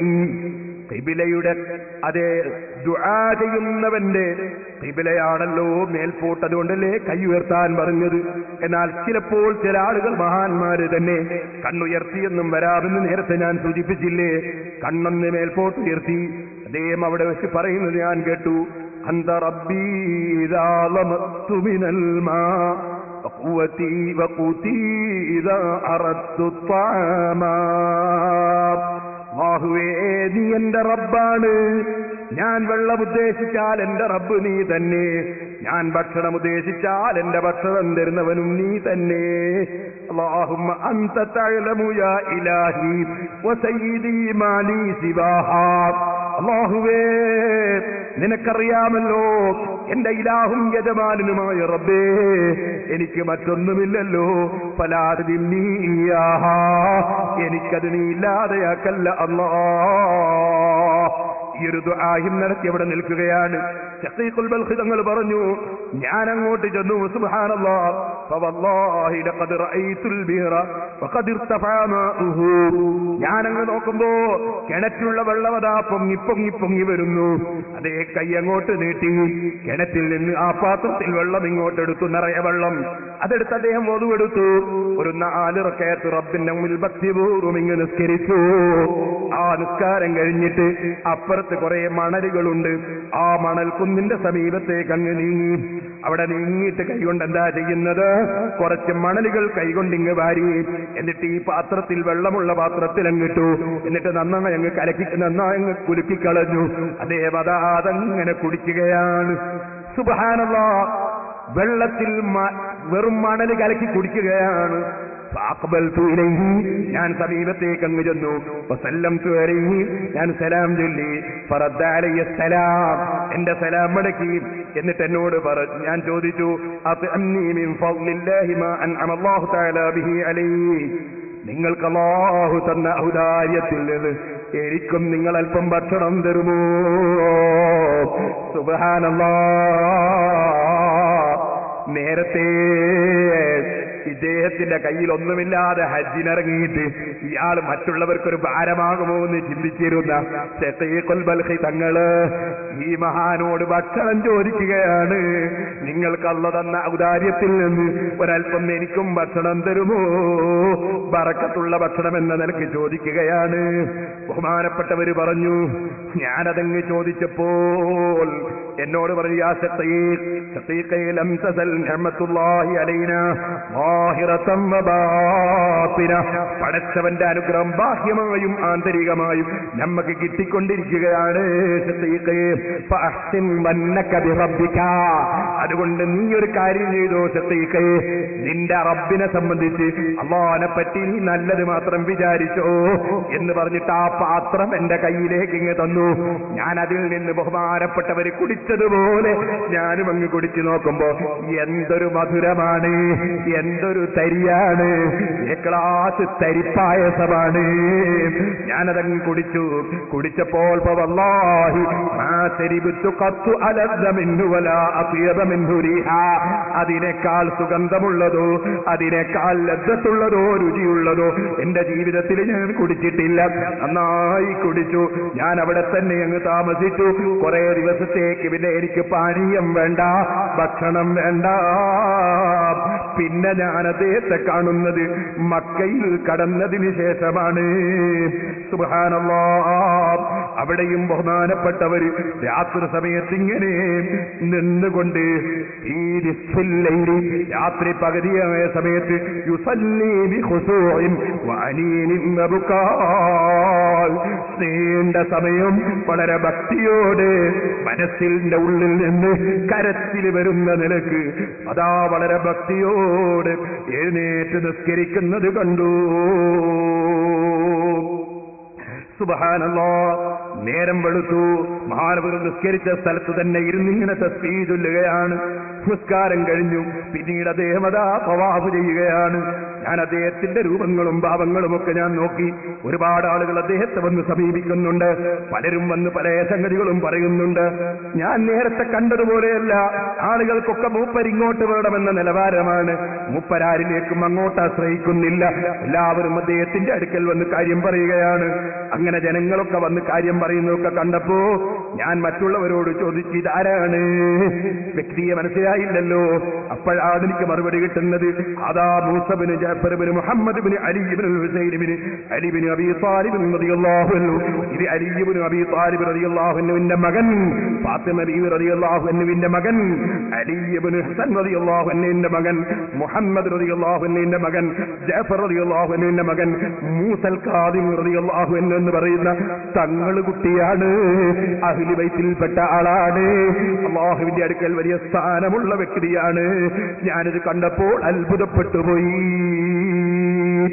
ഓ സഹോദരന്മാരെ, എത്ര വലിയ മഹാനാണെങ്കിലും എത്ര ബഹുമാനമുള്ള കുടുംബത്തിലാണെങ്കിലും അല്ലാഹുവിന്റെ റസൂലിന്റെ സന്താന പരമ്പരയിൽ തന്നെ പെട്ടവരാണെങ്കിലും നിസ്കാര സമയത്ത് അവരുടെ ഭക്തി എത്രയാണ്, നിസ്കാര സമയത്ത് അവരുടെ രീതി എത്രയാണ്, അതിനനുസരിച്ച് തന്നെ അല്ലാഹു ജല്ല ജലാലുഹു അവർക്കൊരുപാട് മഹത്വങ്ങളും ഒരുപാട് കറാമത്തുകളും കൊടുത്തത് ധാരാളമായി നമ്മൾ കാണുന്നു. അതുകൊണ്ട് നല്ല ഭക്തിയോടുകൂടെ ആയിരിക്കണം നമ്മുടെ നിസ്കാരമെന്ന് ആവർത്തിച്ച് നിങ്ങളോട് ഉണർത്തി ഞാൻ എന്റെ വാക്കുകൾ അവസാനിപ്പിക്കട്ടെ. അർഹമുർ റഹീമീനായ റബ്ബേ, ഞങ്ങളെ മജ്ലിസ് നീ ദുആക്ക് ഇജാബത്തുള്ള മജ്ലിസാക്കണം റഹ്മാനേ. ഞങ്ങളെ വാക്കുകളും പ്രവൃത്തികളുമെല്ലാം നിന്റെ പൊരുത്തത്തിലാക്കണം റഹ്മാനേ. എന്റെ ചെറുപ്പക്കാർക്ക് എഴുന്നേറ്റ് നിൽക്കണം, നമുക്ക് അല്ലാഹുവിനോട് ദുആ ചെയ്ത് പിരിയണം. അല്ലാഹുവേ, ഞങ്ങളെ മജ്ലിസുകൾ മുഴുവനും നീ പൊരുത്തപ്പെട്ട ആഖിറത്തിൽ ഉപകരിക്കുന്ന ഞങ്ങളിൽ നിന്ന് സ്വീകരിക്കുന്ന മജ്ലിസുകളാക്കണം റഹ്മാനേ. അല്ലാഹുവേ, ഞങ്ങളെ എല്ലാ നിസ്കാരങ്ങളും എല്ലാ അമലുകളും നീ പൊരുത്തപ്പെട്ടതും നീ സ്വീകരിക്കുന്നതുമാക്കണം റഹ്മാനേ. മഹാന്മാരായ ആളുകൾ, അവരിൽ പല ദർജക്കാരുണ്ട്. നിസ്കരിക്കുന്ന സമയത്ത് ഒരു വിഷയവും അറിയാത്തവരുണ്ട്. നമുക്കൊന്നും അത് കഴിയുന്ന വിഷയമല്ല. സുബ്ഹാനല്ലാഹ്, അംർ ഇബ്നു ദർറുൽ ഒരു പണ്ഡിതൻ ഇമാം ഗസാലി റളിയല്ലാഹു അൻഹു രേഖപ്പെടുത്തുകയാണ്, വലിയ ഇബാദത്തിൽ മുഴുകിയ ആളാണ്. കൈക്കൊരു രോഗം ഇങ്ങ് വന്നു, കൈക്ക് രോഗം വന്നു, കൈ മുറിക്കേണ്ട നിലക്ക് പഴുത്ത് പുഴുക്കൾ വരെ തുടങ്ങിപ്പോയി. വലിയ മഹാന്മാർക്കും ചിലപ്പോ പല പരീക്ഷണങ്ങളും ഉണ്ടാവും. ഡോക്ടർമാര് പറഞ്ഞു മുറിക്കലേ നിവൃത്തിയുള്ളൂ, വൈദ്യന്മാര് പറഞ്ഞു മുറിക്കലേ നിവൃത്തിയുള്ളൂ. ഇന്നത്തതുപോലെ ബോധം കെടുത്തി ഓപ്പറേഷൻ ചെയ്യുന്ന കാലമല്ലല്ലോ. വൈദ്യന്മാര് പറഞ്ഞു നിങ്ങളെ കയ്യും കാലും ഒക്കെ പിടിച്ച് കെട്ടിയിട്ടതിന് ശേഷം ഞങ്ങൾ ആ കൈ മുറിച്ചെടുക്കാം, അല്ലെങ്കിൽ പഴുപ്പ് ശരീരത്തിലേക്ക് മുഴുവൻ കയറും. ബഹുമാനപ്പെട്ടവര് പറഞ്ഞു വേണ്ടല്ല, എന്റെ കയ്യും കാലും പിടിച്ചു കെട്ടേണ്ടതില്ല. വലാകിൻ ഇദാ സറഅതു ഫിസ്സലാത്തി ഫഖ്തഉഹാ ഹീനൈദിൻ, ഞാൻ എന്റെ റബ്ബുമായി സംഭാഷണം നടത്തുന്ന നിസ്കാരം, ആ നിസ്കാരത്തിൽ ഞാനങ്ങ് തുടങ്ങിയാൽ നിങ്ങൾ എന്റെ കൈ മുറിച്ചു മാറ്റിക്കോളൂ, ഞാൻ അറിയുകയില്ല, ബോധം കെടുത്തേണ്ടതില്ല, ഇതിനെ പിടിച്ചു കെട്ടേണ്ടതില്ല. ഞാൻ നിസ്കരിക്കുന്ന സമയത്ത് എന്റെ കൈ നിങ്ങൾ മുറിച്ചോളൂ, ഞാൻ അറിയുകയില്ല.